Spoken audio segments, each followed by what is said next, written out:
The Art of Man Fishing, Being a Faithful Evangelist to the Lost, written in 1699 by Thomas Boston when he was only 22 years old. Slightly abridged for the modern reader in 2023. Produced by scrollreader.com. Our Lord, who has believed our report?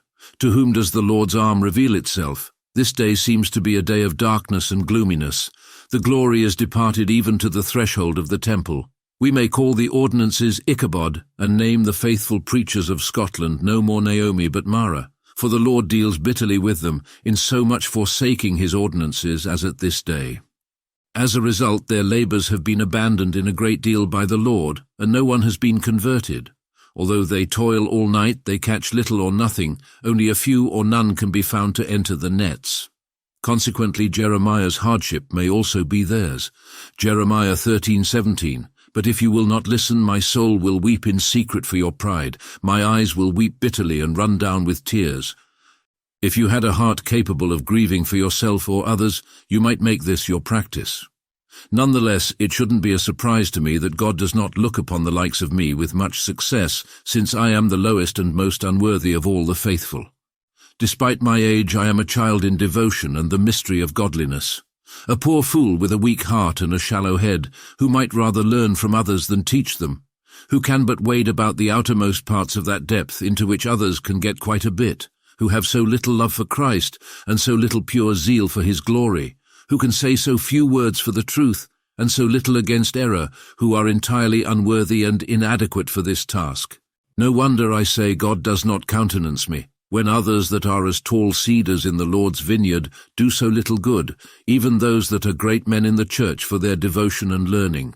But yet, seeing I am called out to preach this everlasting gospel, it is my duty to endeavour, and it is my desire to be a fisher of men. But alas, I may come in with my complaints to my Lord. I have toiled in some measure, but I have not been able to catch anything, as far as I know, as to the conversion of any one soul. I fear I may say I have almost spent my strength in vain, and my labour for nothing, for Israel is not gathered. O my soul, what is the cause of this? Why does my preaching do so little good? No doubt part of the blame lies on myself, and a great part of it too. But who can give help in this case but the Lord himself? And how can I expect it from him but by prayer and faith in the promises and by consulting his word, where I may, by his Spirit shining on my heart, learn how to carry and what to do to the end, so that the gospel preached by me may not be unsuccessful. Therefore did my heart cry out after Christ this day. My soul was moved when I read that sweet promise of Christ, directed to those that would follow him, Matthew 4 verse 19, "Follow me, and I will make you fishers of men."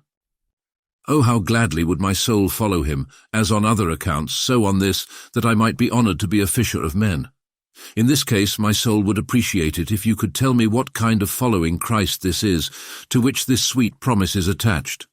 I would know it, that I might do it, and so catch poor souls by the gospel, and that I might know whether I have a right to this promise or not. Please shine forth your light and your truth so that they may guide my thoughts, and let the meditations of my heart be guided by your unfailing Spirit. Grant me light and life, O Lord my God. Follow me, and I will make you fishers of men. In these words there are two things to consider. First, there is a duty, follow me. Specifically consider the object, me, even the Lord Jesus Christ, the chief fisher of men, who was sent by the Father to gather in the lost sheep of the house of Israel, who was and is the infinitely wise God, and so knew the best way to catch men and can instruct men how to be fishers of others. Consider the act, follow, come after me, leave your employment and come after me. Though no doubt there is a direction here to all the ministers of the gospel that have left their other employments and devoted themselves to the preaching of the word, in other words, that if they would do good to souls and gain them by their ministry, then they are to imitate Christ in their conduct and preaching, to make him their pattern, to model after his copy, as a fit mean for gaining souls. Second, there is a promise attached to the duty, in which we may consider. First, the benefit promised, that is, to be made fishers of men, which I take to be not only an investing of them with authority and a calling of them to the office, but also a promise of the success they should have, that fishing of men should be their employment, and they should not be employed in vain, but following Christ they should indeed catch men by the gospel. Second, the root cause of this, I will make you. None other can make you fishers of men but me. You may observe then, O my soul, that it is the Lord Jesus Christ that makes men fishers of men. The following is what I will show you. First, how Christ makes men fishers of men. Second, why unconverted men are compared to fish in the water. Third, that ministers are fishers by office. First, how Christ makes men fishers of men. So first, how does Christ make men fishers of men?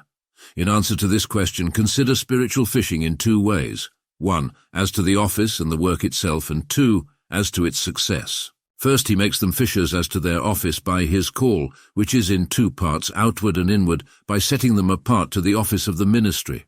And it is my business, O my soul, to know whether thou possess it or not. All of this will be discussed in more detail later. Secondly, he makes them fishers as to success, that is, he makes them catch men to himself by the power of his Spirit, accompanying the word they preach and the discipline they administer. 1 Corinthians 1 verse 18, The preaching of the cross unto us which are saved is the power of God. Our gospel came not unto you in word only, but also in power and in the Holy Ghost and in much assurance. He brings sinners into the net which ministers spread, and if he be not with them to drive the fish into the net, they may toil all the night and day too, and catch nothing. O my soul, you must realize that gifts will not do the business. A man may preach as an angel and be useless. If Christ withdraw his presence, all will be in vain. If the master of the house be away, the household will loathe their food, though it be dropping down about their tent doors. When thou preachest a good and solid discourse accompanied by gifts, and you get the applause of men, why should thou be lifted up as you sometimes are? Despite all this, you may not be a fisher of men. Fish may see the bait and play with it as pleasant, but that is not enough to catch them. On the other hand, why shouldst thou be so discouraged, as is often the case, because thy gifts are so small, and thou art but as a child in comparison of others?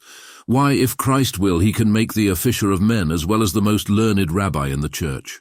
Psalm 8 verse 2 says, Out of the mouths of babes and sucklings hast thou ordained strength. Yea, hast thou not observed how God owned a man very weak in gifts, and made him more successful than others, far beyond him in parts? Has not God put this treasure in earthen vessels, that the power might be seen to be of him? Lift up thyself then, O my soul. Christ can make thee a fisher of men, however weak thou art. Follow thou him. My soul desires to follow hard after thee, O God. Be concerned then in the first place, O my soul, for God's presence in ordinances and for his power that will make a change among people. When you give exposition, even though it is so elaborate, will it be as a lovely song? O set thyself most for this. When you are studying, send up prayers to the Lord for it. If you write a sermon or ruminate on it, say to God, Lord, if I do not accompany it with thy power, this will be altogether weak. There is nothing sweeter than God's power and life. It is your duty to seek it for yourself, and it is your duty to seek it for others as well. Acknowledge thine own weakness and uselessness without it, and so cry incessantly for it, that the Lord may drive the fish into the net when you art spreading it out. If you are preaching, be mindful of this power, and do not think thou shalt convert men by reason alone. Then you will be deceived if you do so. 4. What an honor to be a fisherman or a man! To be a soul-catcher is a great honor, should you not consider it so? According to the apostle, we work together with God. When God has so honored thee, thou mightst praise his holy name for making a poor fool like thee a co-worker with him. God has given you the power to do good to those who were previously caught. Bless the Lord, my soul. What am I, or what is my Father's house, that you have brought me here? Do you not see here why you toiled so long without catching anything? Power does not come along with it. Men are like Samuel, who thought it was Eli who was calling him when God called. Because of this, if you speak many times, they will not discern God's voice, but your own. So the message will go out as it is coming from you. Therefore, my soul, never lose hope in the conversion of anyone, however unrepentant. It is the power of the Spirit that drives any individual into the net, and this cannot be resisted. It is possible to bring mockers of religion, even blasphemers, into the net. Oftentimes the wind of the Spirit of God lays the tall cedars of sin down on the ground. Those that seem like low shrubs in comparison to them stand fast upon their roots. Harlots and publicans will enter the kingdom of heaven before self-righteous Pharisees. O my soul, what do you think of this doctrine that discards the power of the Spirit and makes moral suasion all that is necessary for men to fish? It is hateful to you to follow such a doctrine. It offends my soul as attributing too much to the preacher and too much to corrupt nature, removing its natural unwillingness to do good and defying the work of God. And in my opinion, it is a sign of the rottenness of the heart that embraces it. Ah, but alas, that it should be owned by any among us where so much of the Spirit's power has been felt. Why are unconverted men compared to fish in the water? This is due, among other things, to the following reasons.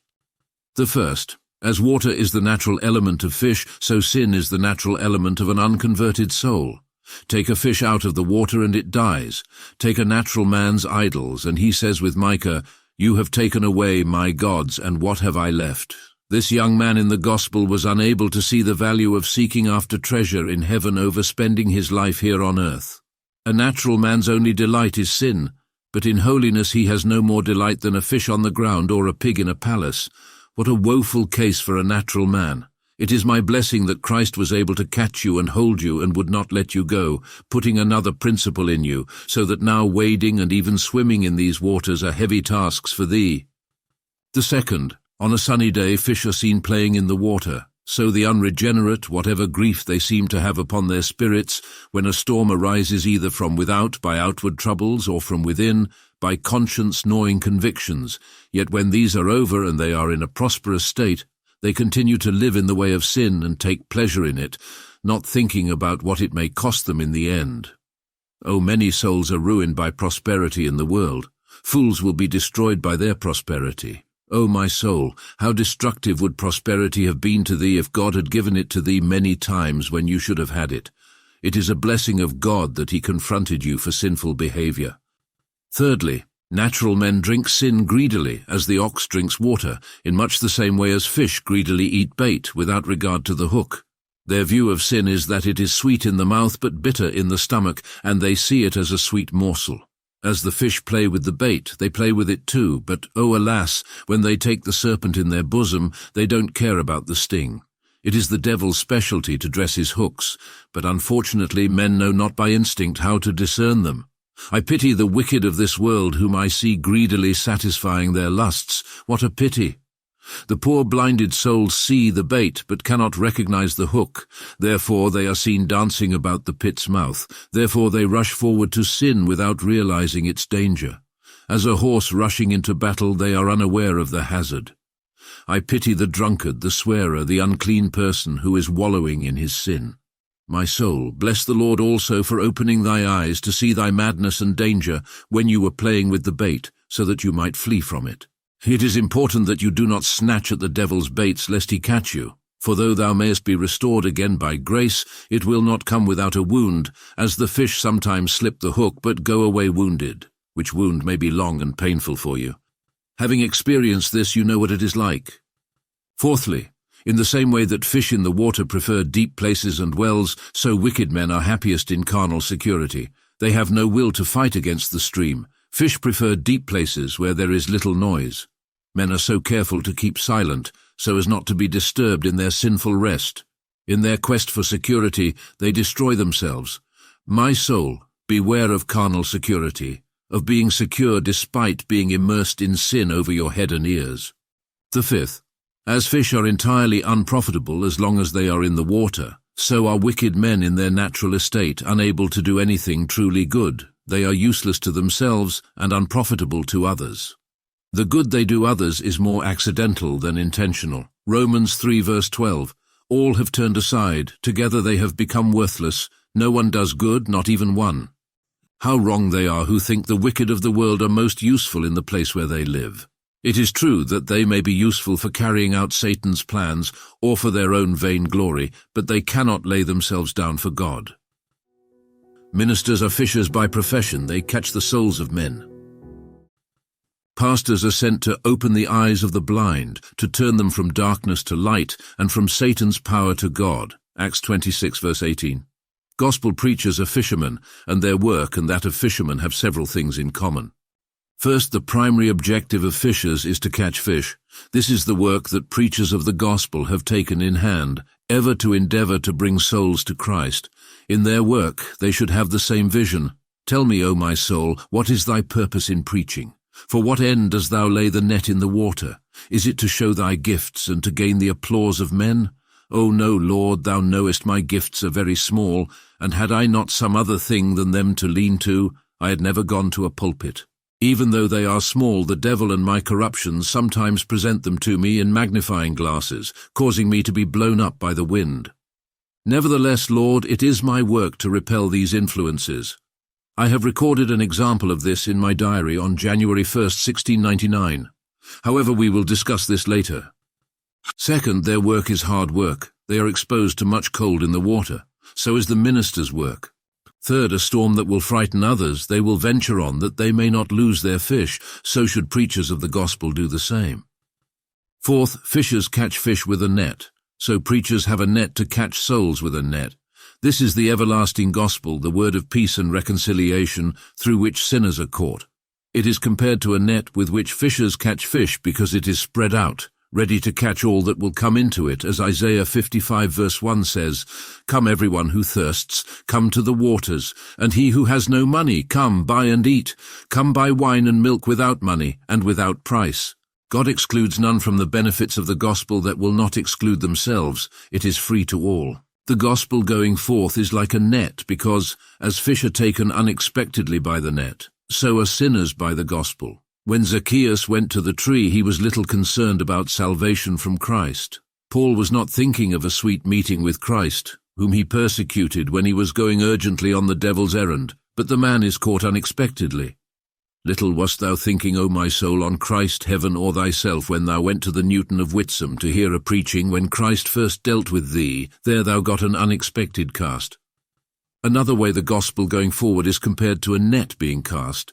The gospel sometimes touches a soul, and yet he draws back, just as fish sometimes come close to the net, and even touch it, yet remain in the gall of bitterness and bound by iniquity. Herod heard John the Baptist gladly, but the poor man was not caught. Then do not be surprised, O my soul, that some are affected during preaching, but when they return, all is forgotten. Furthermore, we can see how this imagery is applicable to fish that struggle and escape from the net after being caught. In this way, some souls have their convictions and seem to be caught, but after all they stifle all their convictions and remain in the place of the breaking forth. Their goodness is like the early dew that soon passes away. My soul, if ever you are taken up with exercised conscience, be careful not to apply the cure before the wound is deep enough. Make every effort to understand the soul's willingness to accept Christ on his terms. Sadly, many people are killed rather than cured by having their wounds prematurely covered in this way. Furthermore, we see that some do struggle to escape from the net once they are taken.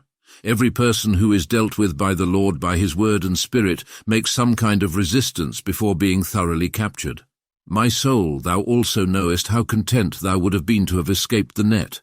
What a wicked heart man has by nature! It is the opposite, and an enemy of all that may be for its eternal welfare. Our will does indeed possess the power to resist, a power that can only be exercised by the will of man, which cannot do anything but resist, until the overcoming power of God can come and make the unwilling heart willing. Despite this struggle cannot keep up with those on the net who are more quickly. So neither will the resistance of an elect soul whom God intends to catch, according to John 6 verse 37, "Whoever comes to me, I will never cast out." Indeed, God does not convert men to himself against their will. He does not force the soul to receive Christ, but he conquers the will, and it becomes obedient. Those who were unwilling before are now willing. Awe-inspiring is the power of grace. When God speaks, then men shall hear. Then is it that the dead hear the voice of the Son of Man, and they that hear do live. There are also many meshes in a net where fish are caught. Those are the invitations in the gospel, the sweet promises made to sinners who will come to Christ. These are the meshes by which the soul is guarded. It is then gospel preaching, spreading out the net of the gospel, wherein are so many meshes of various invitations and promises, to which if the fish come, they will be caught. But lest the net be lifted up by the water, and thus not fit for catching fish, and the fish pass under it, there are some pieces of lead attached to it, to keep it steady in the water. Legal threats and terrors must be used to force the fish into the net so that the gospel invitations and promises are not ignored. Hence, both law and gospel are to be preached. The law is the foundation of the gospel net, which makes it effective. and it is the schoolmaster that leads us to Christ. It is also important to keep the meshes from being too wide, to prevent fish from running through them. Therefore your doctrine can't be general without particular application, lest you be no fisher of men. In fact, men may be more pleased when you preach doctrine, so that wicked men may run out through it and in through it, rather than when it takes hold of them. Preached, be not a servant of man, but seek to please God. A net shouldn't be too neat and fine, nor too curiously crafted, lest it keep the fish out. Hence be careful, my soul, of trying to make any fine and curious discourse that thy hearers cannot understand. It is important for fishermen to know where they should cast their nets, and where they may find fish. Do not fail, O my soul, to observe where souls may be caught. There are two pools in which the net should be set. The first is in the public assemblies of the Lord's people. It was there that Lydia's heart was opened. Sometimes the pool of ordinances provides healing water to souls wallowing in iniquity. The second is in private counseling. There are many times when the Lord blesses this for the good of souls. It has been found to be so by some. Fishermen may toil long and catch nothing, but they do not abandon their work. As preachers may preach long and not catch a soul, as in Isaiah 49 verse 4 and Isaiah 53 verse 1, but they are not to give up. My soul, here is an examination of thy behavior at times when Christ was absent from ordinances, when you were tempted to wish you had never taken the ministry on. My sin may the good Lord pardon me. Rather than lie low under God's hand, and to inquire into his withdrawal of his presence from me and from ordinances, I should rather hold on in duty until he is pleased to lay me by. Make sure you don't let such thoughts and wishes possess you again, O my soul. My soul, don't let these discouragements get the better of you. It is possible that Christ may come and teach you to cast your net at the right side of the ship, and you will still be able to catch fish. As thou hast done, praise God for the help of his countenance. Perhaps for some souls thou mayst still be privileged to catch. These things have thus been briefly discussed. In any case, the main question that I would have resolved is, how do I acquire this skill? What is the best way for me to become a fisher of men? Is there a way to order and set the net so that it will bring in souls to God? According to the verse's first part, the great master of assemblies lays it out for us.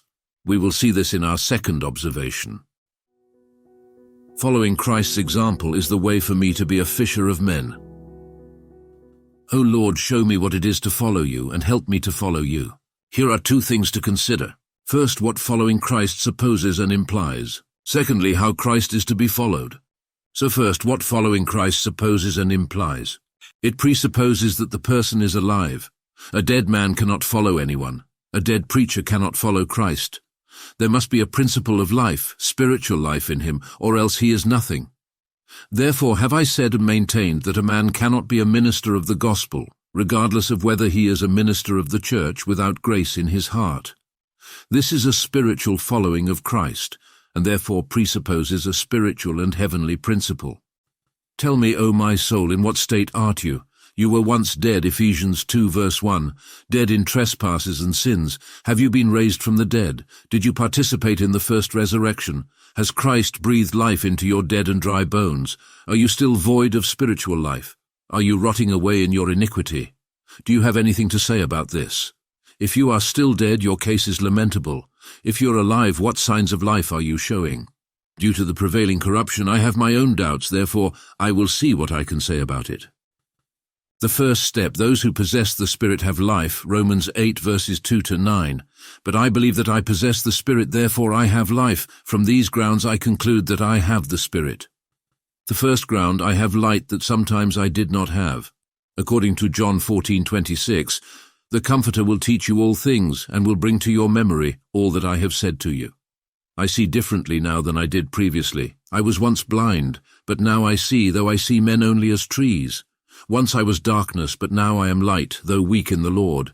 It is this light that makes me see. I see my former darkness, the sad and miserable state that once I was in, ignorant of God, Christ, and religion, apart from going to the church and keeping from banning and swearing, which I was restrained from a child. This makes me see my present darkness. My knowledge of you, O God, is so small. My knowledge is but as the fading light. This light lets me see my heart's sins, my imperfections and shortcomings, even in the best of my duties, so that God might damn me for them. The hypocrites say in Isaiah 58 verse 3, "Why have we fasted, and thou seest not? I see the wanderings of my heart in my duty and out of duty, as well as the sinfulness of the first lust in my heart," Romans 7. "And am still discovering the baseness of my heart to me, so that I am forced to say that at the best I am unclean, unclean." It makes me to see Christ precious, 1 Peter 2:7, altogether lovely, the chief among 10,000, preferable to all the world. For whom, if my heart deceive me not, Lord, thou knowest, I would undergo the loss of that which I most esteem in the world. Psalm 73 verses 25 to 26. Whom have I in heaven but thee? And there is none on earth that I desire besides thee. For indeed my heart and flesh faints and fails, but thou art the strength of my heart, O Lord. This light enables me to see my need for Christ, so that nothing else can help me but him. When I have done what I can, I am but an unprofitable servant. If I should do 1,000 times more than I do, I count all but loss and dung for the excellency of the knowledge of Jesus Christ my Lord. My soul cries out for thee, O God, and follows hard after thee. My knowledge of Christ makes me trust him in some measure, although my unbelieving heart creates a great deal of difficulty in doing so. In times of trouble I find him an immediate help, therefore I try to put my burden on him. Since I know he is a good master, I lean on him for help. Because I know his grace is sufficient for me, I strive to lift up my soul to him in times of temptation and trial. Let us consider the second ground for knowing I have the Holy Spirit. In my duty I feel the Spirit's help. In my infirmities I do not know what to pray for, but the Spirit helps me. Romans 8 verse 26. In prayer I have often been very dead, but have come out alive. I have been drooping and fainting, but came out rejoicing. I have been closed in prayer, and come out enlarged in heart, in words and affection, and this has made me both thankful and more vile in my own eyes, that God should have done this with someone like me. I have sense and feeling, therefore I have life. My sins are a burden to me, Lord. You know my omissions and commissions, the sins of my thoughts and of my life, the sins of my youth, and above all, that which is my daily trouble is an evil, backsliding, and base heart, which I find deceitful above all things, and desperately wicked. This body of sin and death makes me to groan and long to be rid of it. Romans 7 verse 24. And what a load it was to me this day, God knows. At times I feel God's presence, which makes me rejoice. At other times I feel his absence. The Lord hides his face from me, and I am troubled. Psalm 30 verse 7. His smiles are as sweet as honey from a comb, and his frowns are as bitter as death. It is said that he who has heat has life, but I have heat in my soul. Therefore I have life. My heart contains a threefold flame, though weak. A flame of love for Christ. Romans 5 verse 5. Within the past few weeks I have felt my love for Christ more vigorous than it had been for quite some time. Put fuel on this flame, Lord. I have a love to his truth that I know, what God reveals to me of his word. Psalm 119 verse 19.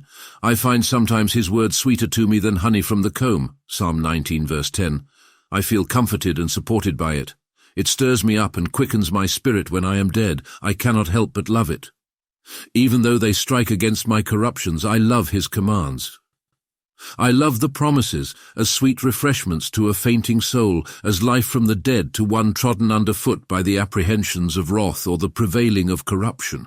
I love his threatenings as most just. My soul heartily approves them. If any man love not the Lord Jesus, let him be accursed. By grace I would endeavor to adhere to the smallest part of truth that God makes known to me. My heart warms towards those who bear the image of God, even though they are otherwise mean and contemptible. It brings me great joy when his work thrives, although there are no grounds for such joy at the moment. I love his ordinances, and what bears his stamp. Though all this be but weak, I love his glory, that he should be glorified, come of me what will. In my heart, a flame of desire burns for Christ's righteousness. It is my deepest desire to be stripped naked of my own righteousness, which is as rags, and to be clothed and adorned with the righteousness of God. This wedding garment my soul affects. So shall I be found without spot when the master of the feast comes in to see the guests. The soul is satisfied and accepts justification by imputed righteousness, but a homemade garment would be preferred sometimes by a base heart. My soul cries out, "Oh, that I knew where I might find him when I want communion with him, even though sometimes I'm careless." It has been a sweet exercise for my soul to commune with God, especially in the ordinance of the Lord's Supper, in prayer, meditation, hearing the word proclaimed faithfully and seriously, and preaching it myself, when the Lord's candle shines on my tabernacle. Oh, how gladly would my soul follow him, as on other accounts, so on this, that I might be honored to be a fisher of men. Therefore my soul would be glad to know what sort of following Christ this is, to which this sweet promise is annexed. I would know it, Lord, thou knowest, that I might do it, and so catch poor souls by the gospel, and that I might know whether I have a right to this promise or not. O let thy light and thy truth shine forth, that they may be guides to me in this matter, and let the meditations of my heart be according to thy mind, and directed by thy unerring spirit. Grant me light and life, O Lord my God. My soul cries out, Oh, that I knew where I might find him when I want communion with him, even though sometimes I am careless. It has been a sweet exercise for my soul to commune with God, especially in the audience of the Lord's Supper, in prayer, meditation, hearing the word proclaimed faithfully and seriously, and preaching it myself when the Lord's candle shines on my tabernacle. When I have it, I strive to keep it going by watching over my heart and sending up prayers to God. In my desire for it, I cry to him, even though I have been careless for a long time. There are times when I long for the day when my infancy will come to an end, and I will be ascended to the inheritance incorruptible, undefiled, and eternal. To be freed from this evil world, to be dissolved, to be with Christ, which is the best of all, especially at 3 specific times. First, when I get more than ordinarily near God, when my soul is satisfied as with marrow and fat, when my heart is enlightened and tramples on the world. Second, when I am wrestling and groaning under the body of sin and death, the evil heart. Then surely would I be there where Satan cannot tempt and sin cannot enter. Yea, when I have been much forsaken, at least as to comfort. Third, when I preach and see that the gospel has not success, but people are unconcerned and go on in their abominations. The third ground for knowing I have the Holy Spirit. In my heart there is a burning zeal for God that vents itself into activity for God in my station. While I was at one place, I tried to do something for God, but alas, it did no good for some of them. Before I entered on trials, one main motive was to have opportunity to give a testimony against sin, and to see if I could be an instrument to reclaim any soul from their wicked way. Since I was a preacher, I have testified against sin freely, plainly, and as earnestly as I could, by grace assisting me, though I was weak. And Lord, thou knowest that my great desire is to catch men, and to get for that end my whole possession from thee, laying aside my own wisdom. If I could do this, how satisfying would it be to my soul that desires to do good for others, even if I myself perished? Consequently, I do not spare this weak body, and therefore I have wished never to be idle, but to sometimes go unsent. My conscience tells me, however, that I have been slack in this point. When people have offended me, I have not reprimanded them as I ought, being much burdened with lack of freedom in private converse. With the Lord's strength, I resolved against this, and have somewhat amended it now. In addition, it vents itself in anger against my sins and those of others. It is often on my mind that the apostle said, Yea, what revenge! In times of temptation I am content to be repaid by myself, to subscribe a sentence of damnation against myself, as it were, and to justify God in his just proceedings against me. And Lord, do I not hate those who hate you? Do I not feel grieved by those who rise up against you? I have received the reproaches cast on you. My heart aches when I see transgressors who do not keep your laws. This zeal vents itself in grieving for those things that I cannot help. Lord, thou knewest how weighty the sins of this land have been unto me, how they have burdened me, and do lie somewhat heavy on me. At this time in particular, the laxness of many in joining with the people of these abominations, the unfaithfulness of some professors, the lack of zeal for God in not making a more narrow search for the accursed thing in our camp. Now when God's wrath is going out violently against us, and not making an acknowledgment of sins and renewing our national vows, according as our progenitors did, many as it were thinking shame of the covenant, of whom the Church of Scotland may be ashamed. Zeal is evidenced by growth and action. As I move toward heaven, my affections go out after Christ, and I strive to progress in my Christian walk. In my experience, I discern a growth in these graces. As a result of my knowledge and acquaintance with Christ, I have a better understanding of him and his ways than I had before. Even though I do not have as much uptaking of Christ as I should, I have more than I have had in the past in this respect. I see a growth of love. In this month I have found my love for Christ more lively and vigorous than ever. my soul more affected by his absence from ordinances than ever before. A growth of faith. I can, I think, trust God more now than before. I have experienced his goodness and know his name better. Therefore I think I can cast my burden on the Lord more effectively now. When the head is held up, swimming is easy. Lord, increase my faith. I believe, Lord, help mine unbelief. In the area of watchfulness there has been growth. My heart has felt the sad effects of unwatchfulness in the past. I feel the benefit of watchfulness. I'm habitually more watchful now than I was before, nor am I so prone to give my heart such liberty as I used to. Yet for all this the Lord may well complain of me, that he is broken with my lustful heart. Nevertheless, Lord, it is also breaking to me that this is the case. Lord, seal these things to me. There is an increasing contempt I feel toward the world, which, blessed be God, is increasing. In addition, following Christ implies knowing the path he took. It is impossible for a person to follow another's example without knowing how he lived. Christ's way of catching souls, however, cannot be followed by a man who does not know Christ's way of catching souls, that is, if we are to follow it. Take note of these things, O my soul, and familiarize yourself with the history of the gospel where it appears, so that thou mayest follow Christ. They must be in a sad situation if they aren't aware of this. There is a sense of weakness and a need for guidance. It is not necessary for a man who knows a way and can do well enough without a guide to follow another. Because of this lack, many run before Christ and go further than his example ever called them, while others take a different path entirely from Christ's, which is the result of their own conceited hearts and inflated heads. However, acknowledge thyself as a child in these matters, one who cannot travel without a guide, like a stranger in a desert, unable to find its way without assistance. Feel the emptiness and weakness of your own being, which you may well be persuaded of. Reflect seriously on the following points in order to achieve this goal. 1. Consider 2 Corinthians 2 verse 16. Who is sufficient for these things? Even the greatest of men fall short of sufficiency. This may make you feel insufficient, since you are so far below these men, as shrubs are below tall cedar trees, yet they cannot teach it to you.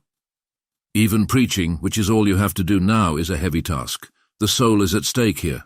In the foolishness of preaching, the Lord will save those who believe, and as you thought yesterday, before you went to the pulpit, it may seal the salvation for some and the damnation for others.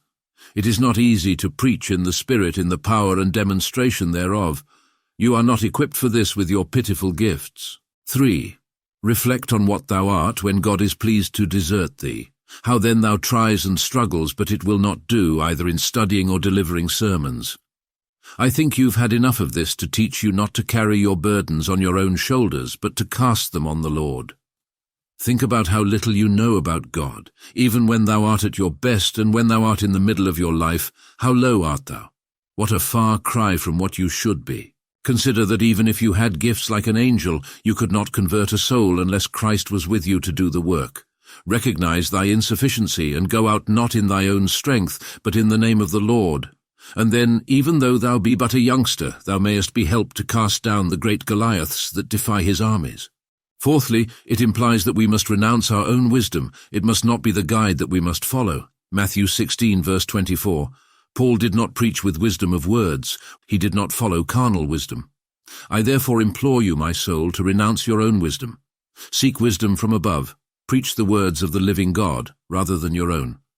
Given that you are most inclined to go this way, and you prayed most that you would not preach what is based on your own wisdom and natural reason, but rather what is based on the Holy Ghost, you have found that God has signally blessed your efforts. Don't follow the rules of carnal wisdom, nor follow the way of natural wisdom. It's always going to be, Master, spare yourself, protect your reputation among men. You will be called a railer if you speak freely, and every parish will think you're a monster of men and one who would preach them all to hell. It is impossible for a man with great influence in a parish to like you. Those kinds of sermons do not gain people, they startle them from the moment they hear them. At least initially you can bring them on by being somewhat smooth, as this generation is not able to abide doctrines such as you preach. But follow the rules of the wisdom that is from above, for the wisdom of the world is foolishness to God, and what men prize highly is worthless to him. It is the wisdom from above that tells you to deny credit and reputation to yourself. Godly wisdom will tell you, you must cry aloud and spare not. Lift up your voice like a trumpet, as Isaiah 58 verse 1 says. Acts 17:26 tells you that God has set boundaries for man's habitation. Not many wise, not many mighty, not many noble are called. God's words must be spoken to them, regardless of whether they will hear or not. Ezekiel 2 verse 7. It will show you rules that are quite different from those of carnal wisdom. Let me now consider what carnal wisdom tells me and what wisdom from above tells me. Carnal wisdom says your body is weak, spare it and do not weary it. It cannot withstand toil, labor and weariness. Spare yourself then. Spiritual wisdom says your body is God's as well as your spirit. Spare it not for glorifying God, even in weariness and pain, as 2 Corinthians 11 verse 27 says. Have you not experienced what Isaiah 40 verse 29 says? He giveth power to the faint, and to them that have no might he increaseth strength. Carnal wisdom says, work hard to get neat and fine language, for it commends a sermon to the learned. Without it they take little notice of it. Spiritual wisdom says, Christ sent thee to preach the gospel, not with wisdom of words. Go not to them with excellency of speech or of wisdom. Let not thy speech and preaching be with the enticing words of man's wisdom. 1 Corinthians 2 verse 4. Carnal wisdom says, preach calmly, and do not dwell upon the particular sins of the land or the people to whom you preach to. Spiritual wisdom says, cry aloud and spare not, lift up thy voice like a trumpet. Show my people their sins. Isaiah 58 verse 1. Open rebuke is better than secret love. Proverbs 27 verse 5. Study to show thyself approved unto God, rightly dividing the word of truth. 2 Timothy 2 verse 15. Carnal wisdom says, if you do not do so, they will be irritated against you and may cause you trouble. And what foolish thing would it be for thee to speak boldly to such a generation who are inherently terrible? Spiritual wisdom says, he that rebuketh a man afterwards shall find more favor than he that flattereth with the tongue. Proverbs 28:23. I have experience of this. Fear them not, neither be afraid at their looks, though they be a rebellious house. I have made thy face strong against their faces. Ezekiel 3 verses 8-9. Experience confirms this as well. Carnal wisdom says speaking freely and passing judgment on matters is dangerous. There may be more danger in it than you are aware of. Spiritual wisdom says, he who walks uprightly walks surely. Proverbs 10 verse 9. He who walks uprightly shall be saved. Proverbs 28 verse 18. Carnal wisdom says, people will look upon you as a fool, a monster of men. You will be called a railer, and so lose your reputation and credit, which you must preserve. Men will hate you, and why should you subject yourself to these things? Spiritual wisdom, thou must become a fool that thou mayest be wise. We are made a spectacle to the world. The servant is not greater than his Lord, John 15 verse 20, compared with John 10 verse 20. He hath a devil and is mad, why hear ye him? If thou wilt be Christ's disciple, thou must deny thyself. If the world hate you, ye know it hated me before it hated you. Carnal wisdom says, great people especially will be offended by you if you don't speak well to them and court and caress them. What will you think of your preaching if you are looked down upon by great people? Spiritual wisdom says, accept no man's person, neither give flattering titles to man, for in so doing thy Maker will soon take thee away. Job 32 verses 21-22. Few of the rulers believe on Christ. John 7 verse 48. Not many wise men after the flesh, not many mighty, not many noble are called. 1 Corinthians 1 verse 26. Speak thou God's word to kings and be not ashamed. Psalm 119 verse 46. Carnal wisdom says, we have recently emerged from a monarchy, and our people are reluctant to hear of their sins in particular, especially old sores that need to be ripped up. They cannot accept that doctrine. Other doctrines would be better with them. Hold off on such things, since it may well do them harm, but it will not help them. Spiritual wisdom says, thou shalt speak my words unto them, whether they will hear or whether they will forbear, for they are most rebellious. Ezekiel 2 verse 7. Give them warning from me. If thou do it not, they shall die in their sins, but their blood will I require at thy hand. As the Lord lives, what the Lord says to me, that I will speak. 1 Kings 22 verse 14. Carnal wisdom says, while you may preach such things, prudence requires that you speak about them with caution. Although conscience dictates you must, yet speak them somewhat covertly, so as not to offend them too greatly, and especially with respect to those who haven't yet arrived, and don't prejudice them at first. You may get an opportunity at a later time. Spiritual wisdom says, cry aloud and spare not. Cursed be he that doth the work of the Lord deceitfully.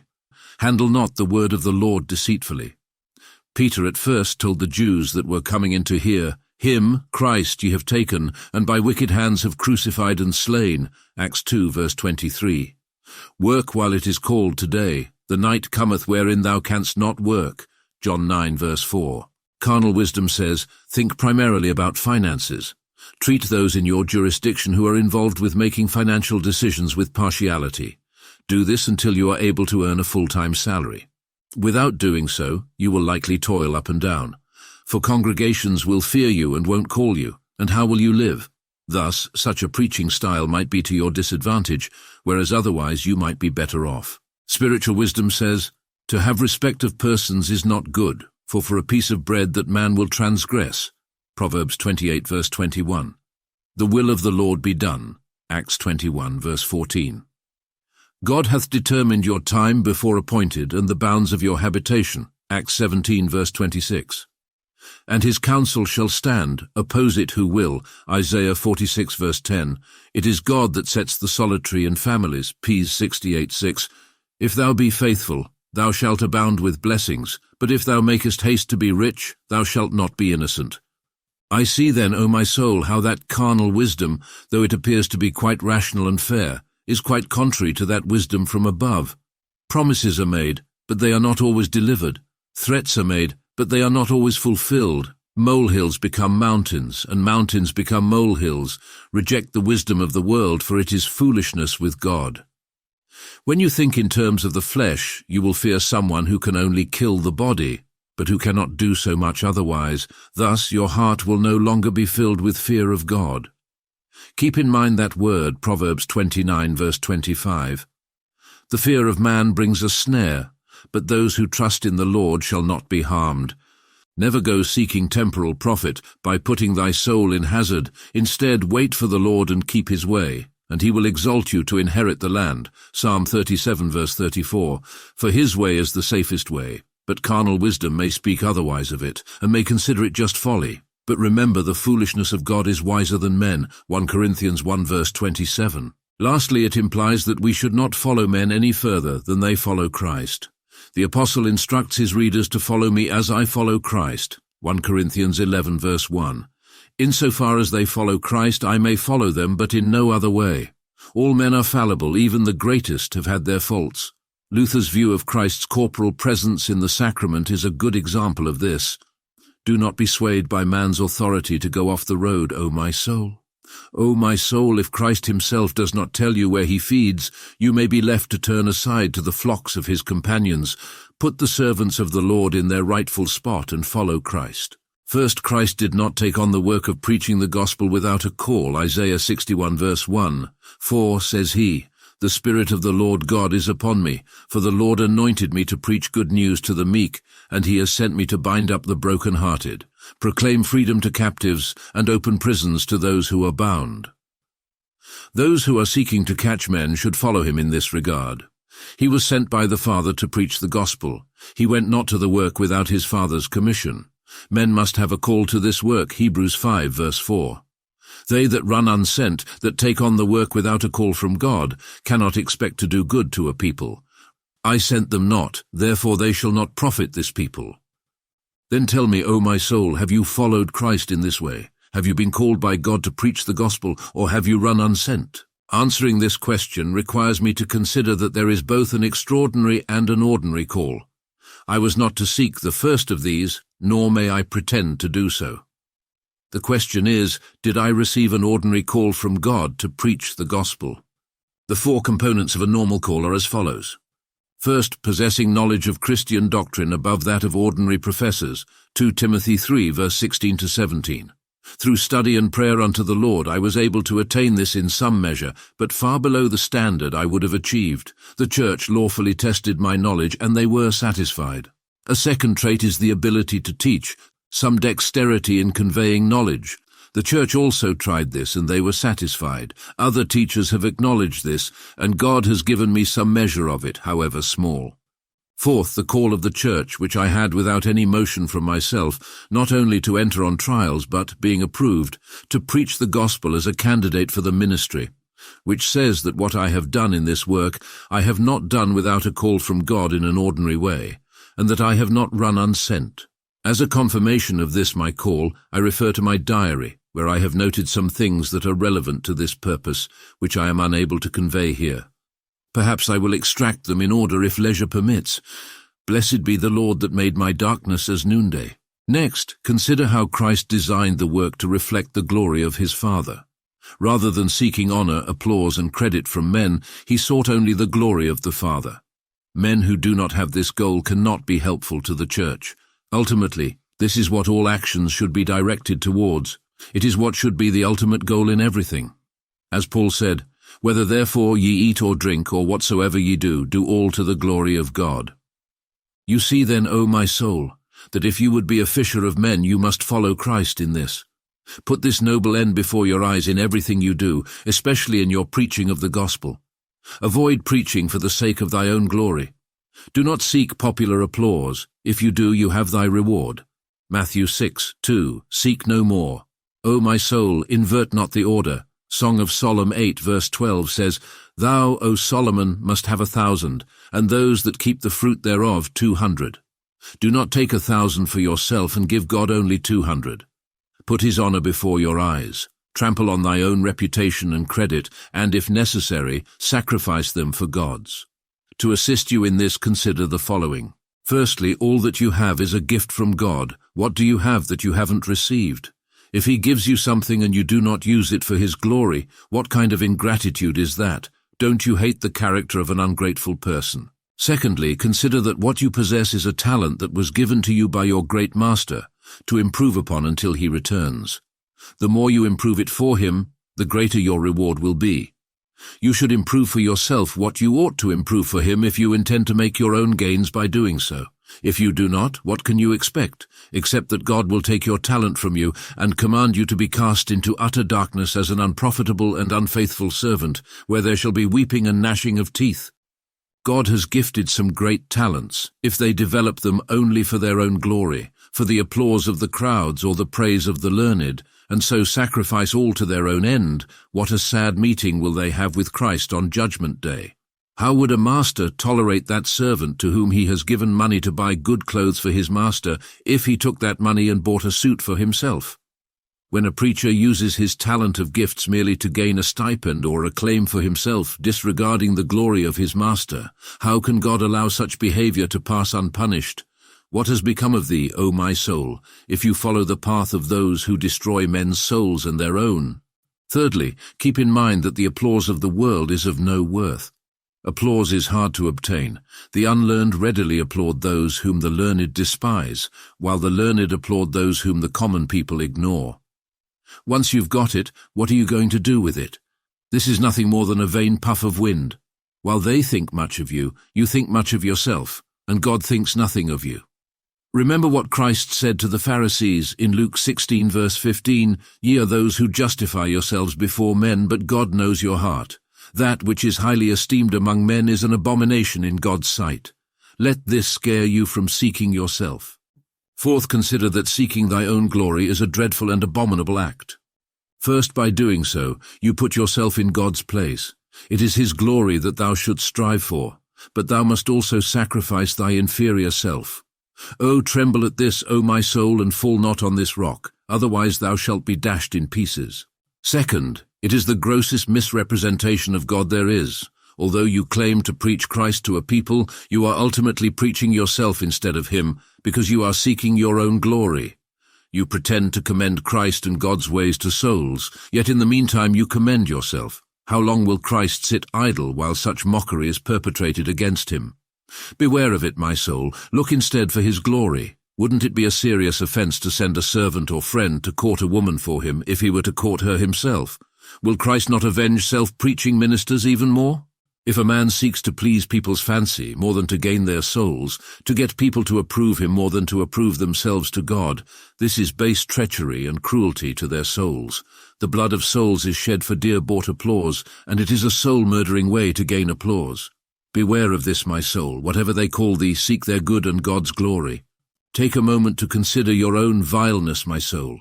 What are you but a lump of clay, whose body will soon return to dust, and thus become a sweet morsel for the worms you trample now? Have you ever seen how disgusting the body can be in life, with filthy boils and other irksome diseases, and after death what an ugly appearance it can acquire? Remember how once in Dunce's churchyard thou saw'st a body, perhaps once beautiful, but much more odious and vile than thin mortar. It will come a time when you will be such a person. As for your heart, what is it but a filthy, ugly place filled with filthy idols like a swarm of vermin? Are you not like a cage full of unclean birds?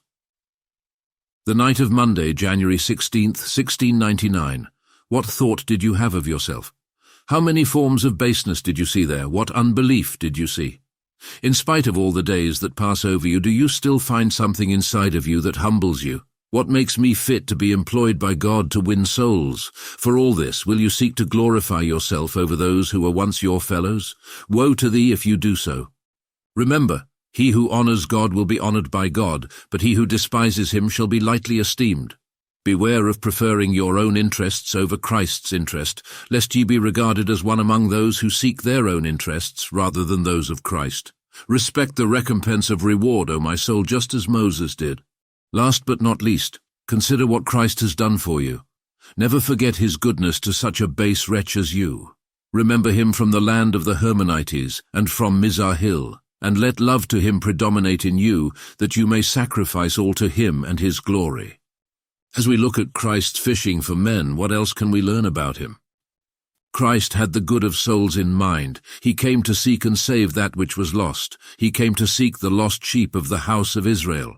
He sent the apostle to open the eyes of the blind, to turn them from darkness to light and from Satan's power to God's.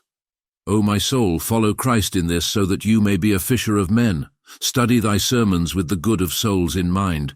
When you preach, make it a goal to recover lost sheep, to pluck some brands out of the fire, to get some converted and brought into the fold of thy master. Whatever doctrine you preach, let that be much on your mind. To this end consider, O my soul. First consider what the design of the gospel is. Jesus Christ has made manifest the everlasting gospel, declaring God's will concerning man's salvation. The second thing you need to consider is why God sent you out in the first place. Was it to earn a living for yourself? To them that count gain godliness. This will make the gospel merely a tool for gratifying their temporal needs. I would rather perish for want than win bread that way. So was it not to gain souls to Christ that you labored? Yes, it was. Make sure you are not like those who are sent to a place by their master, but forget their errand when they arrive, and waste their time in vanity and foolishness. Third, consider the value of souls. If you remember that the soul is a precious thing, you can't help but look out for their welfare, which appears if you stop and consider its noble qualities adorned with understanding, capable of knowing the highest object, will to choose the same. Affections to pursue after it, to love God, hate sin, in a word, to glorify God here, and to enjoy him here and hereafter. Forever it must live or die. Either it will enjoy God throughout all time, or it will be tormented endlessly forever. There is no worldly gain that can compensate for the loss of it. What good would it do a man if he gained the whole world and lost his own soul? Or what would he give in exchange for his soul? In order to redeem it, Christ had to shed his precious blood. It was his duty to bear the wrath of the Father that the elect should have endured for eternity, and no other way would he be able to redeem them. Therefore the redemption of the soul is indeed precious. The soul is pursued by Christ. He stands at the door and knocks to get in. The devil seduces it with his baits and allurements. Would you be unconcerned for that which Christ and the devil both so much court? Don't stand unconcerned as a spectator, for it would indicate that you are not a friend of the bridegroom. Take into account the danger that souls face. Alas, the majority are blindfolded on their way to destruction. You should then attempt to remove the veil. Would you be so cruel as not to care about plucking them out of the fire?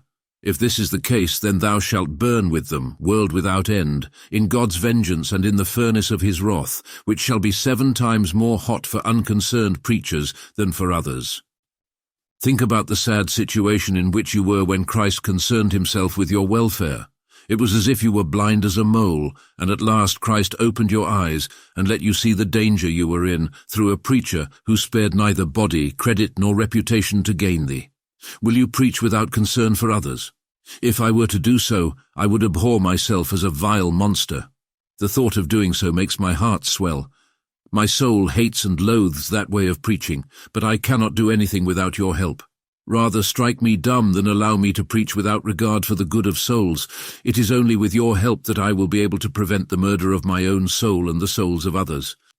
A preacher who is indifferent to the soul's welfare conveys the following.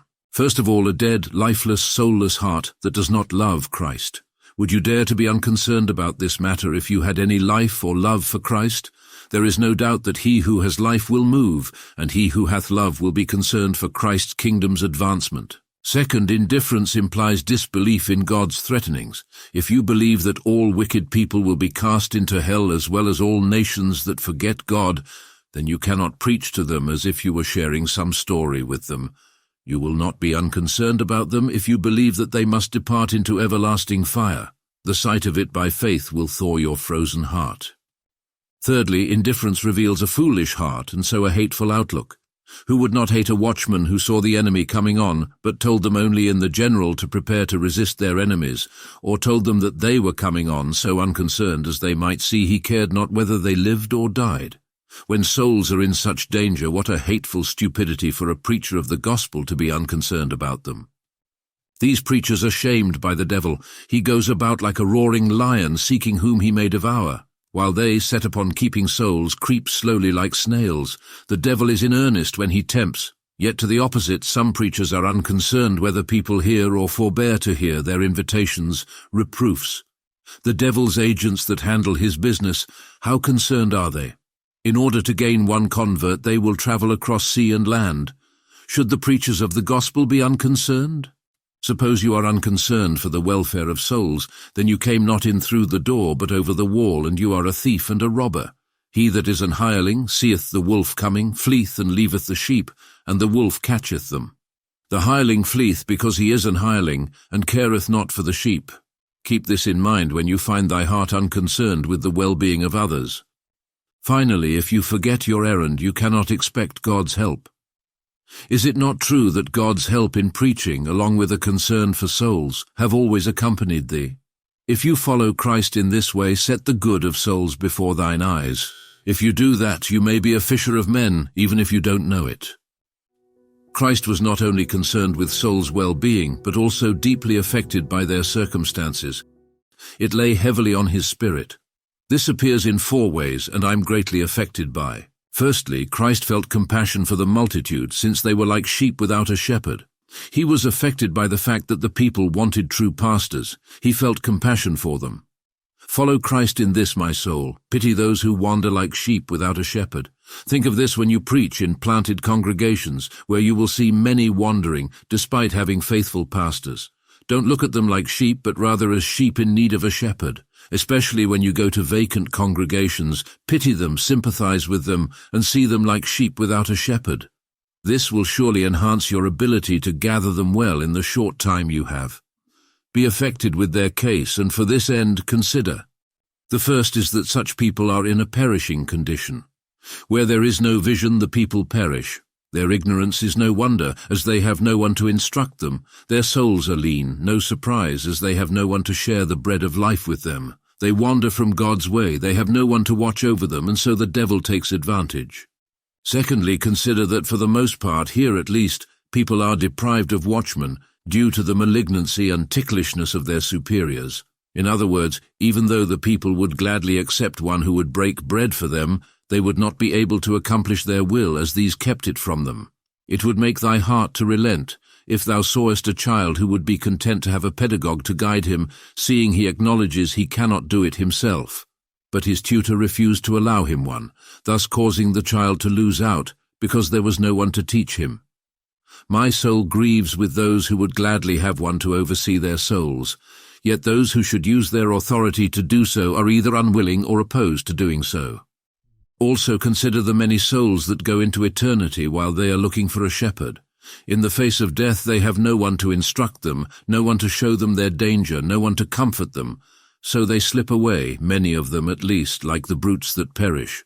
You have commiserated with such before now when you have spoken to such a dying person. Considering this, and taking it in heart, you must pity them.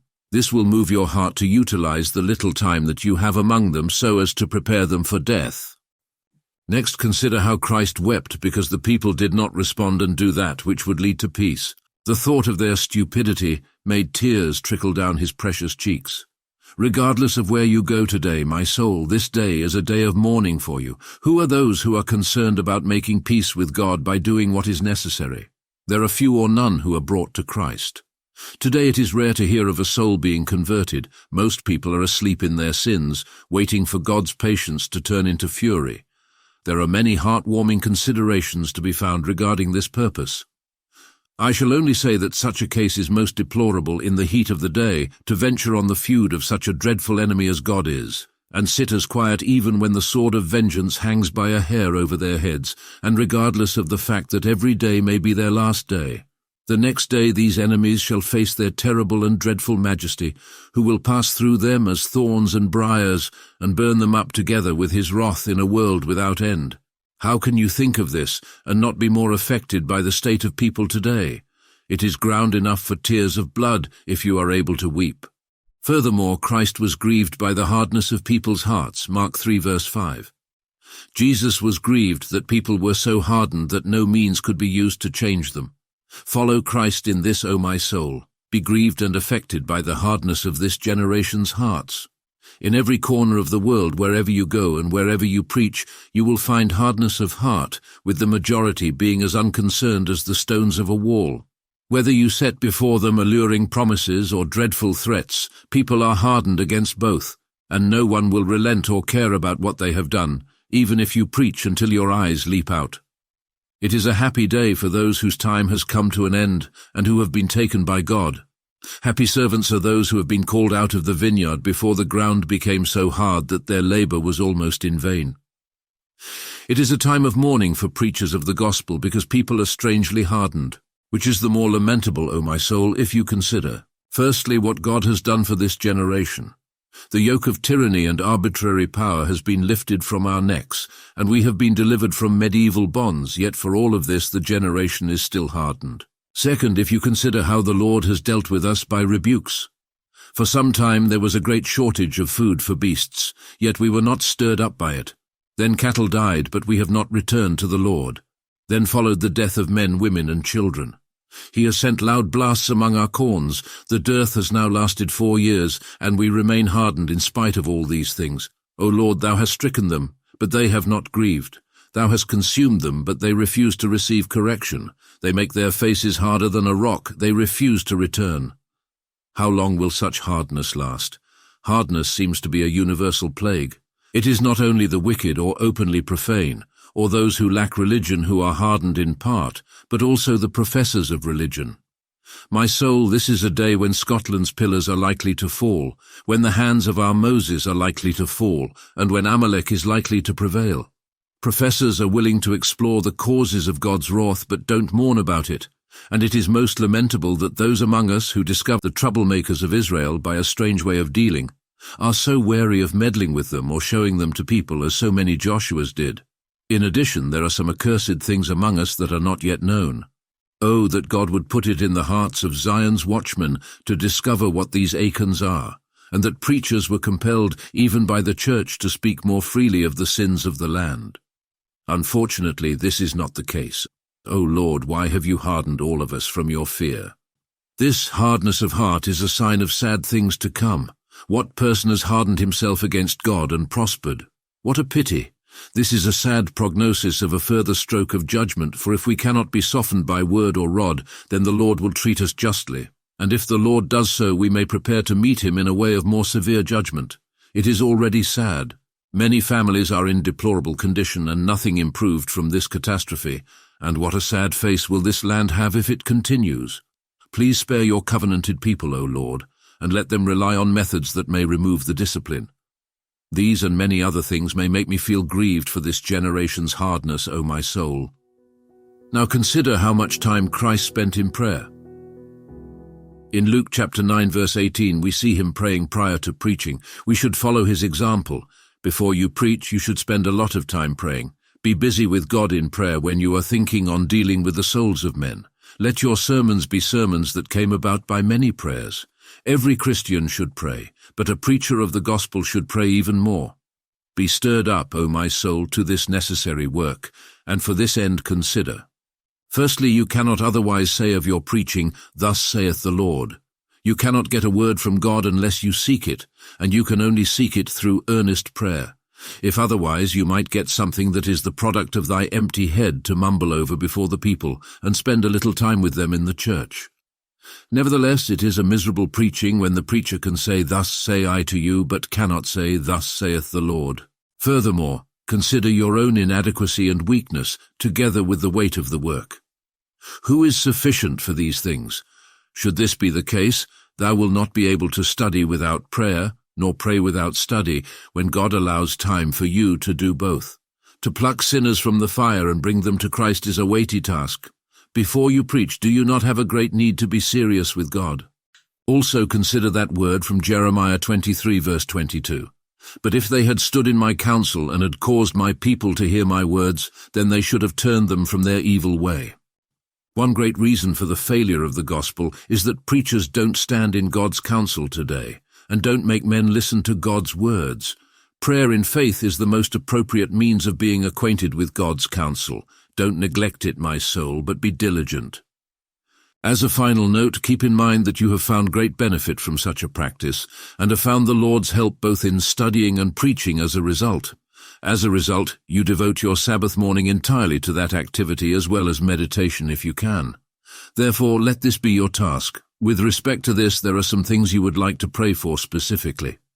Pray that thou mayest have a word from the Lord to speak to them, and do not preach to them only what follows from thy own reason, because this is heartless preaching. The second thing you should do is pray that your soul may be affected by the case of the people to whom you are preaching. A lack of this will result in tongue preaching, but not heart preaching. Lastly, pray for zeal for the glory of thy Master, so that your preaching will come from love for God and love for souls. Fourth, pray that the Lord may preach it into your heart as you study and deliver it. Unless this is the case, you will be like the one who feeds others but starves himself to death, or the one who shows the way to men but never moves a foot. 5, pray that thou mayest be given help to deliver it, and that 1, with a suitable frame, thy heart being affected by what you speak, and 2, faithfully not holding anything that the Lord gives you, and 3, without confusion of mind or fear of man. Ask for bodily strength for the work, so that your ill health will not disturb you. Lastly, pray that God's presence and power in ordinances would bless you in your work, so that the word spoken would convince and convert those out of Christ, a healing word to those broken, a confirmation word for those weak, doubting and staggering, etc. When thou spread the net out, God himself would drive the fish into it. To put it simply, to be helped to regard yourself in God as one who is not ashamed of his work and who rightly divides the word of truth. After preaching, Christ was taken up in this work of prayer we read in Matthew 14 verse 23. And when he had sent the multitudes away, he went up into a mountain apart to pray. Follow Christ in this, O my soul. As far as I'm concerned, it's better to do this than to go away with the great people in the afternoon, which I avoid as much as possible. And whenever I do, it's a kind of torment for me. I've shunned it, and I resolve to shun it more. And if I have to leave at any time, I'll spend more time alone through God's grace. Pray to God, O my soul, that thy labours be not unsuccessful, that what you have preached may not be as water spilled on the ground that is wasted. Pray for pardon of your failings in public duties, and that God may accept the small offering, which you make with a willing mind, that he would not withdraw his blessing because of your failures, but that he would be pleased to water with the dew of heaven the ground wherein you did sow the seed upon, that it may spring up in due time. That the word preached may be as a nail fastened by the master of assemblies, so as the devil may not be able to draw it out. I urge you not to think, O my soul, that thy work is done, and that you have nothing more to do when the people are dismissed. No, it's not true. Remember that the devil was just as busy as you when you preached, and that he is not idle now. Will he work to undo thy work while you remain unconcerned about holding it together? This can't happen. God won't be pleased. And alas, this has been an area where I have been too slack before, Lord. Help me to improve. Would a master be pleased with a servant who went out and sowed his seed diligently and faithfully, but came back and sat down idle, forgetting to plough it and bury it in the ground?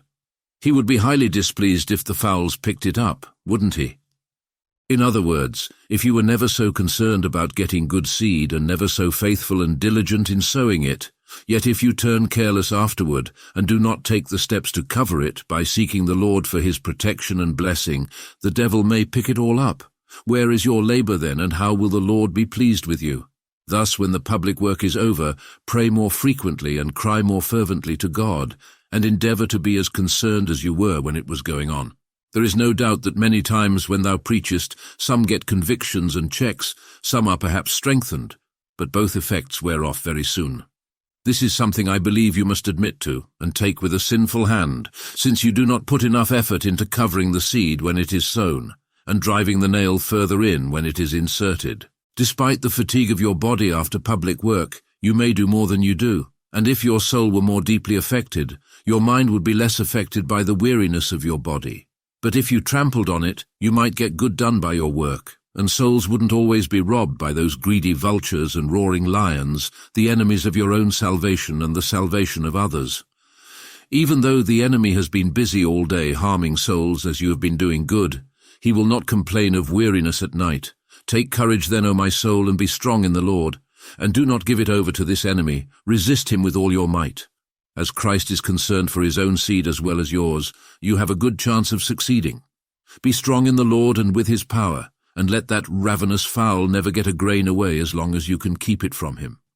In Christ's eyes the world was unfit for his followers, and he scorned it as unworthy of them. Matthew 8 verse 20 says that he became poor so that we might become rich. After his inauguration he was entirely dedicated to the gospel's work as he was called to do. John 9 verse 4. Preachers in particular should follow Christ in rejection of the world. It is important, however, not to imitate him in those things to which we are not commanded, such as voluntary poverty, which was part of his satisfaction for the elect's sins. It does not exempt preachers of the gospel from the lawful provision of necessities for themselves or others they care about. The apostle tells us that he is worse off than an infidel if he does not provide for his family. 1 Timothy 5 verse 8. In this verse, ministers are not excluded. As it is evident, ministers of the gospel sometimes work with their hands to maintain themselves, either when the iniquity of the times in which they live prevents them from receiving what may be needed for their maintenance, or when the taking of it will hinder the spreading of the gospel. The apostle Paul exemplified this in his practice. With regard to this, my soul, you should not unnecessarily involve thyself in worldly matters, thereby hindering your duties of thy calling and station. The gospel must take precedence over all other things, since you are a preacher. This is that which our Lord teaches us, Matthew 8 verse 22, follow thou me, and let the dead bury their dead, and the apostle. Then in 2 Timothy 2 verse 4, no soldier gets entangled in civilian pursuits, since his aim is to please the one who enlisted him. However, some of our clergy were involved in civilian pursuits right along with their ministry, which our Lord totally rejected. Who made me a judge or a ruler? Yet they accepted it, being an infallible sign of their ignorance. In my opinion, it is not observed either by some ministers today, who despite having their estates and salaries sufficient for their maintenance, take more land for farming.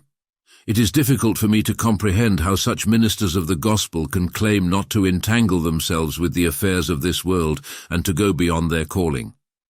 As I am in a probationary period, neither of these are temptations for me at this time. If I am not careful, a corrupt heart and subtle devil may take advantage of me, and by their arguments from my current state may knock me off my feet. Therefore, O my soul, you should not preach smoothly just because you have received a call from a parish. Do not let the desire for a call, for instance, put you on men-pleasing. No, that's not your business. Even now God provides generously for you as he sees fit. As long as thou does not forsake him, but remains faithful to him, he will not forsake thee as long as thou does not forsake him, but remains faithful to him. The time and the boundaries of your habitation have been determined by God. It shall not be hindered by men or devils, regardless of how hard they try. In the end, it is God himself who sets some to live in isolation. Therefore, why should thou make arrangements on your own or advance the time that God has prescribed? When a man's ways please the Lord, God can and will turn his enemies into friends. Although their corruptions disapprove of your doctrine and of yourself for it, their consciences can be made to approve it, and God can bind them up so that they cannot oppose you. What if you were never settled in any charge at all? Christ and his apostles traveled itinerantly. If the Lord sees it fit, why should you oppose it? When the Lord calls thee to diverse corners of his vineyard, sometimes to one place, sometimes to another, thou art not to quarrel over that. It is possible that you will be able to do more good that way than otherwise. In the event that you had been settled at home, some souls here might have been deprived of your preaching, at least as much as you did. And God will always give you meat as long as you do work, and you can go where you please, but you cannot go out of the land of your Father's oversight. Moreover, if you take that way and transgress for a piece of bread, you may lose both the world and a good conscience. However, if you gain a call and a good salary that way, but in the end you lose a good conscience, which is a continual feast. For how can such a practice be excused from blasphemy? And it is a certain symptom that a preacher seeks not his own good, but theirs. Thereby the curse of God falls on you who are self-seeking. In your strength, Lord, I will never buy ease and wealth at such a high price. Be careful not to take a position at a church because of how much money the salary is. Consider that when you consider the matter. Look to the Lord for clarity when he gives you a call, and walk according to his mind and the church's mind. If money were to be what committed me to a place, woe to me. I would show myself to be a wretched creature. Think about the matter, then detach yourself from it. For surely, the gift of God is being sold for money, which is direct theft. First, those who will adventure to do so should let their money perish with them. Buyers and sellers like these will be expelled from God's temple. These are mere hirelings, working for wages, and they exhibit too much of Balaam's temperament. Second, it will provoke God to curse your blessings and to send a moth among what you may gain. And it surely will provoke God to send leanness to your soul, just as he did to the Israelites in the wilderness when he gave them what they sought. Thirdly, you should expect God's blessing on your labors rather than becoming a plague to the people with whom you join.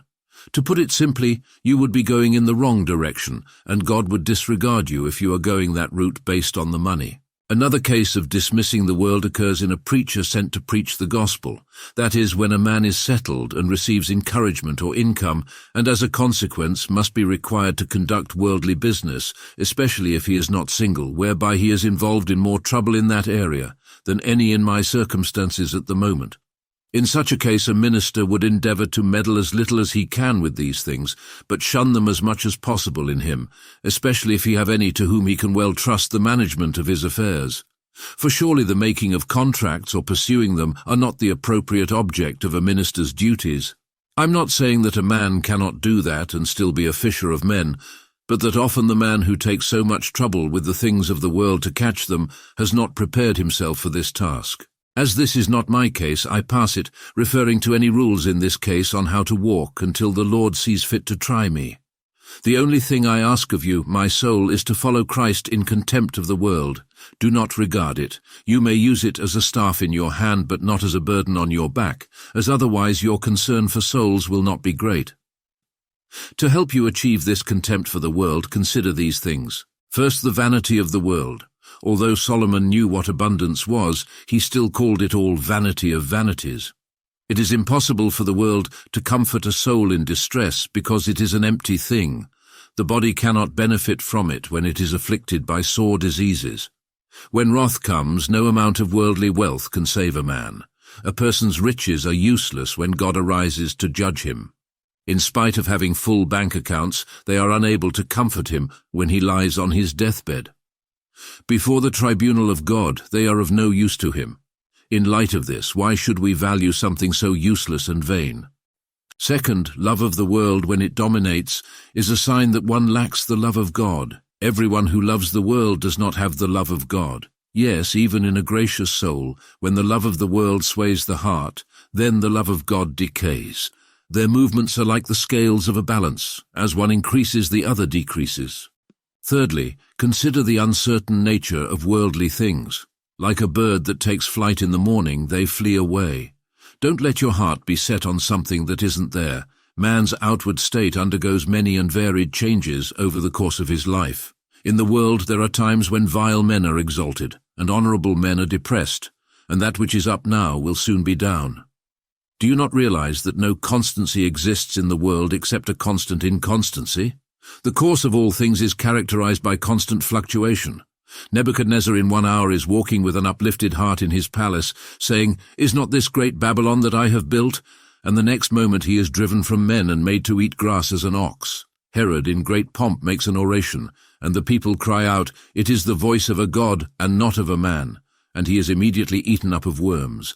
A rich man today lives sumptuously on earth, but tomorrow cannot find a drop of water to cool his tongue. Fourth, consider the danger people face when they have more than their daily bread. The rich man in Luke 12 felt that this was a stumbling block that led to his death. A young man in the gospel made a sad exchange with Christ, heaven and glory, out of love for what he had from the world. The pursuit of prosperity in the world is dangerous. It is what destroys fools, Proverbs 1 verse 32.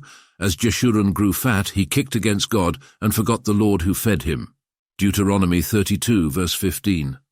It was better for David when he was on the one side of the hill and his enemies on the other, and so in great danger, than when he was walking at ease on his housetop when he caught sight of Bathsheba washing herself. You have experienced this, O my soul. According to our Lord, it is hard for a rich man to be saved. He also teaches us that it is hard to have wealth and not be captivated by it. It takes men so much care and effort to obtain riches. What anxiety do they exercise and what torment do they engage in to keep them? By riches and honor many have lost their bodies, and many more have lost their souls as well. Men are exposed to being objects of others, as Naboth was even for his vineyard, and who can stand before envy? Naboth was ruined by this. Therefore whoever handles the world can hardly come away with clean fingers. It is a snake in the bosom that, if it is not prevented by God's grace, may sting thy soul to death. Keep in mind the shortness and uncertainty of your time. You are a renter at the mercy of another's will, and you have no idea when you will be called to move, and you cannot take anything with you. Thus, if you have food and clothing, which the Lord does not allow you to lack, be content with that. 1 Timothy 6 verses 7 to 8. In this world thou art a stranger, but thou goest home to thy father's house, where these things will not be needed. O my soul, why would you desire anything more than what will carry you to the end of your journey? Do you intend to set up a tent here on this side of the Jordan to dwell? Why should I stay here? Are you saying it's good for me? Are you so well entertained abroad that you don't want to go home? No, no, no. Well then, O my soul, gird up the loins of your mind. As thou makest haste homeward, thy father bids thee take no burden on thy back, lest it cause the doors to be shut before thou reachest home, leaving you outside through eternity's long night. Keep in mind that there are other things for you to set your affections on than the things of this world. Thy affections should be directed upwards to things that deserve them. When you look upon the world, highly esteeming it, where is Christ, heaven and glory? Is there no beauty in it to ravish your heart? The more you see in him, the less you will see in the world. Doesn't experience confirm this for you? Alas, when the beauty of heaven is being offered to me, how could I ever have any place in my heart for the world? As for that vile monster that I will at last see engulfed in fire, O my soul, you look too low. Take a look at the King in his glory. Look at the one who sacrificed himself to save you from this present evil world. See him sitting at the right hand of the throne of the majesty in heaven. Behold the crown in his hand to give to you when you have overcome the world. Behold the compensation of reward bought to you with his precious blood, if you overcome. Why are you looking after toys and going off your way to gather the stones of the brook when thou art running for a crown of gold, and yes, more than the finest gold? Does this speak of a man who is in his right mind? No, rather it speaks of one who is full of madness and the greatest stupidity. It is the brutes who look down, but it is the men who need to look up. Having a soul capable of higher things than the world can offer, they should strive for higher things. Be nobler than the earthworms. Let the swine eat the husks. You must be of a more sublime spirit. Trample on those things that are beneath you. Is the sun clothing you? Get the moon under your feet then. Despise it. Look not on it with love. Turn from it and go in another direction. It doesn't matter if you are poor. Christ had nowhere to lay his head. In the days of famine and in the days of evil days, thou shalt be satisfied. This is what God has said in Psalm 37 verse 19, therefore believe it. Be not anxious about your provision for old age, for by all appearance you will never see it. There is a good chance that you will arrive sooner at the end of your journey. Your body is weak. It is even stepping down to acknowledge corruption as its mother before it has even entered the halls of the world. The tabernacle pins of your body appear to be drawing out by little and little already. So, my soul, have courage. Before long the devil, the world, and the flesh shall be bruised under your feet, and you will be received into eternal paradise. However, even if the Lord prolongs thy days to old age, he who brought thee out of thy mother's womb will never abandon thee. If he gives you life, then he will give you physical provision. If you want to be a fisher of men, keep a loose grip on the world. In his private converse, Christ was useful to souls, instructing and rebuking based upon what they shared with him. This is how he dealt with the woman of Samaria. He used her drawing of water to explain what living water is. At a feast, he rebuked the Pharisees who chose the uppermost seats and instructed them on proper behavior at feasts. Be a follower of Christ in this, my soul. In your private conversations be edifying. When you are at any time in company, let something that smells of heaven drop from thy lips. If any are faulty, reprove them as prudently as you can. If they seem ignorant, instruct them when necessary. Learn the heavenly chemistry of extracting something spiritual from earthly things. For this reason you should strive after a heavenly frame which, as is said of the philosopher's stone, will turn every metal into gold. When the soul is heavenly, it will even scrape jewels out of a dunghill. Whatever the discussion may be, there will be something useful to be gained. It saddens me that I don't follow this example as much as I should. Is it not a shame for thee to sit down with others, rise again and part with them, but never hear a word of Christ where you are? Be ashamed of this, and remember what Christ says in Matthew 10 verses 32 to 33, Whosoever shall confess me before men, him will I confess also before my Father, but whosoever shall deny me before men, him will I also deny before my Father, which is in heaven. How many times have you been somewhat exact in your conversation when alone? But when in company, by the neglect of this duty, especially of rebuking, you have come away with loss and a troubled mind because of your faint-heartedness this way. Take the courage to reprove, exhort, and make your conversation more edifying. You don't know what a seasonable admonition may accomplish. The Lord may bless it with life and power. From the whole history of the gospel, it is clear that Christ took advantage of opportunities to preach in public. It was a pattern he gave to ministers to be ready to preach in season and out of season. I urge you, my soul, to follow Christ's example. Do not reject God's invitation to preach. When the Lord provides opportunities for preachers of the gospel to do good to a people, it is very contrary to Christ's practice to be lazy and ignore those invitations. For this end, consider, apart from Christ's example, thou hast no worth in the world if thou art lazy. How can we serve God if we are not serviceable? In addition, if you are not active, God may take away your talent and give it to another. No matter what talent the Lord has given you, you must use it for his service. It was not given to you to hide in a napkin. What happened to the unprofitable servant who hid his Lord's money? The third thing is that you do not know when your master will come. Blessed is the servant whom his Lord finds doing so when he comes. What will you do if Christ comes and finds you idle when he is calling you to work? They are well that die while busy at Christ's work. You can listen to more scrolls and books of old in audiobook format at scrollreader.com.